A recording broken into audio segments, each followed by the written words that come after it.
улуттук онкология борборунун жетекчисин азыр кандай болуп атат? Ушул боюнча маалымат берип кетсеңиз. Улуттук онкологиянын центрдин директору мен жумуштан алдым.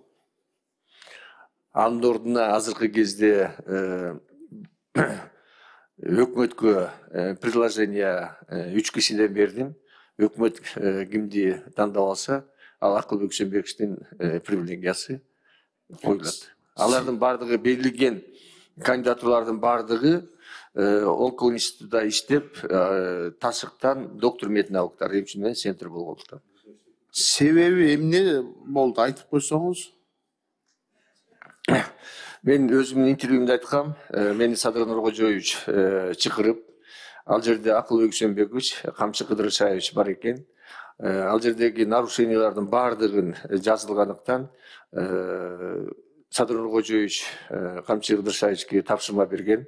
Алардын балдары бүт бардыгын текшерип туруп, бизге айтты, ал жерде нарушениялар бар экен деп, биз статья менен уволить эттик.